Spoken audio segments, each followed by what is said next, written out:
नमस्कार दोस्तों, आप हैं अनिल कपूर के साथ और ये हमारा 5वां एपिसोड है। 4 एपिसोड हमने नॉर्मल किए और एक बीच में करवा चौथ का बोनस एपिसोड दिया। तो मैंने अभी तक की अपनी जर्नी आपके साथ शेयर करी। तो आज हम बात करेंगे दोस्तों एक ऐसी सीख की, ऐसी चीज़ की जो मुझे उस 9 दिन की हॉस्पिटलाइजेशन ने सिखाया कि हम लोग अक्सर अपनी ज़िंदगी से या अपने जो हमारे पास है उससे हम संतुष्ट नहीं होते। हम हमेशा कुछ ज़्यादा पाने की चाहत में कई बार जो होता है हमारे पास उसको हम अच्छे से जी नहीं पाते या उसको हम एंजॉय नहीं कर पाते। तो एक छोटी सी स्टोरी है जो मैं आपके साथ शेयर करूँगा। उस स्टोरी के बाद आपसे जो मेरा मैसेज है वो शेयर करूँगा और वो आपको ज़्यादा क्लैरिटी से समझ आएगा कि मैं आपसे क्या कहना चाहता हूँ और ज़िंदगी ने मुझे क्या सिखाया है। तो दोस्तों शुरू करते हैं वो कहानी। तो एक समय की बात है, एक सम्राट का एक नौकर था, नाई था। वह उसकी मालिश करता था, रोज़ हजामत बनाता था। सम्राट जो था वो बहुत हैरान होता था कि वह जो उसका नौकर है वो हमेशा बहुत खुश रहता था, बड़ा प्रसन्न रहता था, बड़ी मस्ती में रहता था। वह उसको रोज़ मालिश करने का या उसकी सेवा करने का 1 रुपया देता था और वो उस 1 रुपये को लेके बहुत ज़्यादा खुश रहता था, अपने दोस्तों को खिलाता पिलाता था और ख़ुद भी खाता पीता था। तो ये बहुत, जब सस्ते ज़माने की बात कर रहा हूँ, राजे महाराजे आजकल तो होते नहीं हैं। तो जब वह रात को सोता तो उसके पास कुछ भी नहीं होता था। अगले दिन फिर से वो काम पे आता और उसको 1 रुपया मिलता और वह उसको रोज़ खर्च देता और फिर से चैन की नींद सोता। तो ये सब चीज़ें देख के जो उसका राजा था, जो सम्राट था, वो परेशान रहने लग गया कि मेरा एक एम्प्लॉई है या एक नौकर है जो 1 रुपया कमाता है रोज़ का और इतना ज़्यादा खुश है, और मेरे पास इतनी सल्तनत है, इतने ऐशो आराम की ज़िंदगी में जी सकता हूँ और मैं इतना प्रसन्न नहीं हूँ, इतना खुश नहीं हूँ। तो उसने अपने जो सम्राट है उसने अपने जो उस नाई से, उस नौकर से पूछा कि क्या राज है कि तुम इतने खुश रहते हो, इतने प्रसन्न रहते हो हर वक्त, तुम्हारे पास क्या ऐसी चीज़ है जो मेरे पास नहीं है।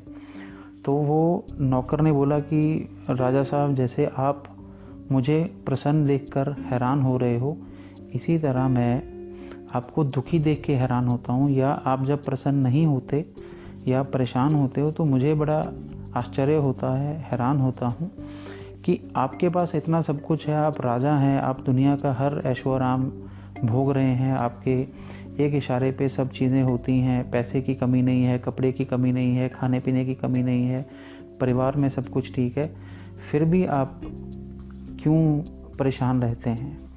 तो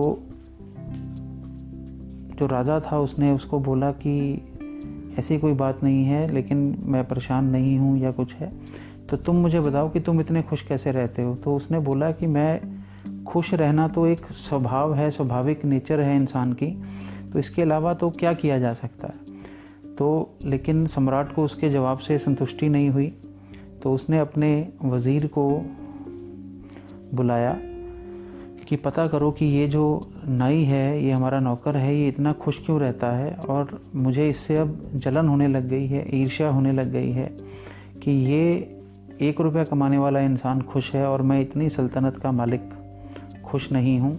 तो मुझे इसका कारण ढूंढ के। तो वज़ीर ने कहा कि ठीक है, आप चिंता ना कीजिए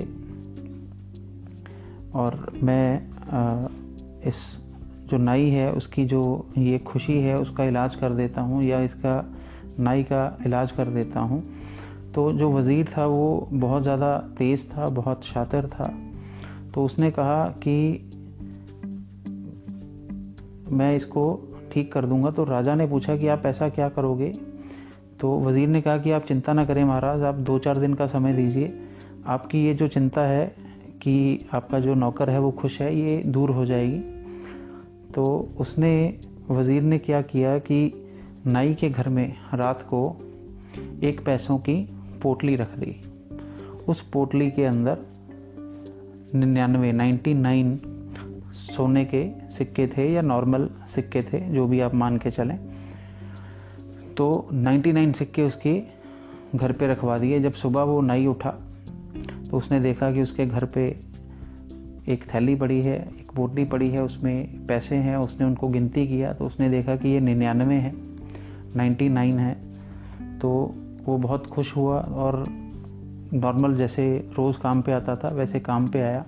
तो अब उसके मन में एक विचार आ रहा था कि अब ये 99 रुपीज़ या 99 सिक्के मेरे पास हैं, तो क्यों ना इसको 100 कर लिया जाए। तो 100 करने के लिए उसने बोला कि एक दिन मैं जो मुझे पैसा मिलेगा, आज 1 रुपया जो मिलेगा, मैं उसको खर्च नहीं करता और मैं उसको सेव कर लूँगा। आज खाना नहीं खाएंगे, आज ऐश नहीं करेंगे, आज दोस्तों के साथ बैठेंगे नहीं, और जो 100 है उसको पूरा किया जाए।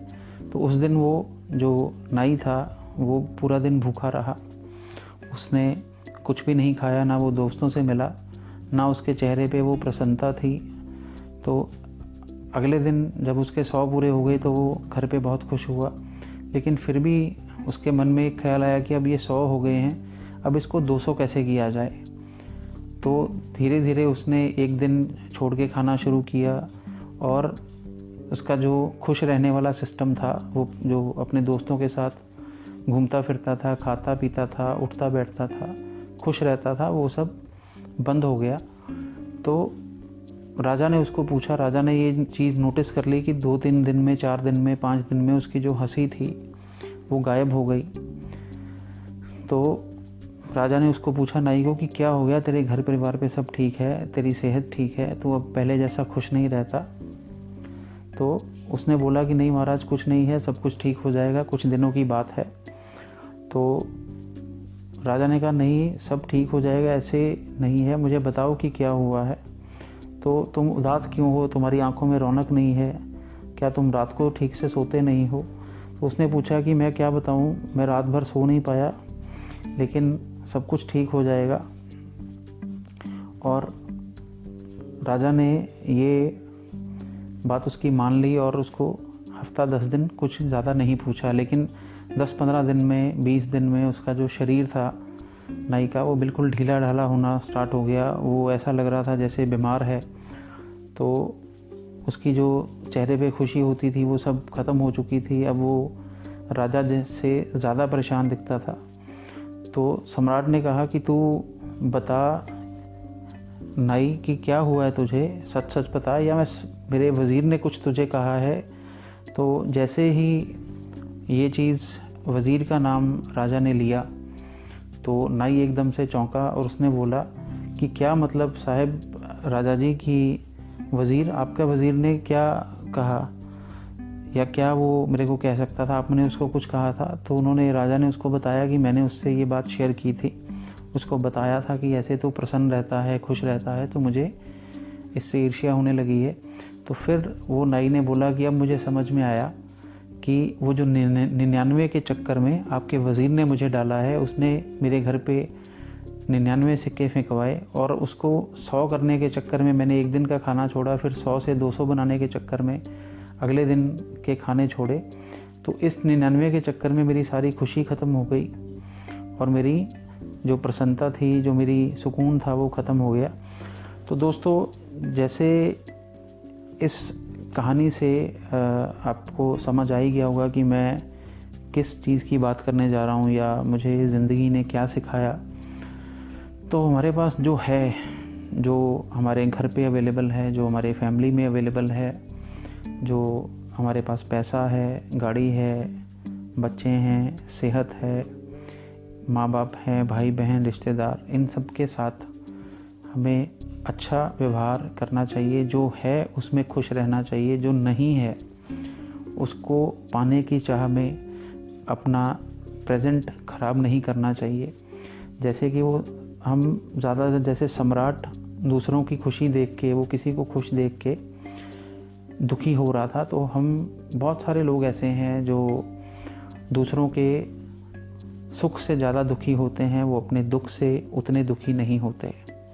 इस बात को मैं दोबारा रिपीट करता हूँ कि बहुत सारे लोग अपने दुख से दुखी नहीं होते, वो दूसरों को सुखी देखकर ज़्यादा दुखी हो जाते हैं।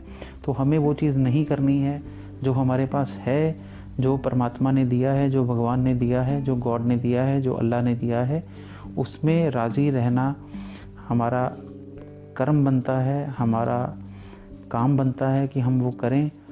और बहुत एक प्यारी लाइन है, शायद ये गुरुबानी में से है, जो सिखों का ग्रंथ है। तो उसमें शायद ये वहाँ से लाइन है कि तेरा पाना मीठा लागे। तो जो जिस रज़ा में भगवान ने आपको रख दिया है उसमें आप खुश रहें, हंसते रहें, मुस्कुराहट बनी रहे। और जो नहीं है उसको देख के या उसके लिए परेशान होके या दूसरों को खुश देख के हमें दुखी नहीं होना है। और एक पंजाबी की और कहावत है, तो आज कहावतें बहुत सारी हो जाएंगी क्योंकि स्टोरी सुनाई है। तो इसमें हमें तो पंजाबी की कहावत है, दूसरे दा मुँह लाल देख के अपना चंडा मार के नहीं करना।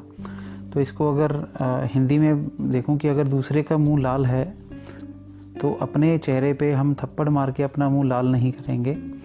तो जो किसी के पास है वो उसमें खुश रहे, आपके पास जो है उसमें खुश रहेंगे। और जो पाने की आपकी चाहत है उसके लिए मेहनत कीजिए, उसके लिए जो आप कर सकते हैं वो कीजिए। वो चीज़ आपको मिलेगी, ज़रूर मिलेगी अगर आप शिद्दत से मेहनत करेंगे। तो आज का जो हमारा ये एपिसोड है उसको हम यहीं ख़त्म करते हैं। और अगर आपको हमारा ये एपिसोड और इसमें जो मैसेज दिया है वो अगर आपको अच्छा लगा तो आप मुझे डिस्क्रिप्शन बॉक्स में जो लिंक है मैसेज का, वो वॉइस मैसेज भेज के मुझे फ़ीडबैक दीजिए। जो लोग मुझे पर्सनली जानते हैं वो मुझे मैसेज या कॉल करके भी बता सकते हैं कि उनको इस एपिसोड में क्या अच्छा लगा। तो कल मिलेंगे और इस एपिसोड को और हमारे जो पूरे पॉडकास्ट 100 ब्रिक्स टू लाइफ को बहुत सारा प्यार देने के लिए आप सभी का बहुत बहुत धन्यवाद। Good night, see you soon.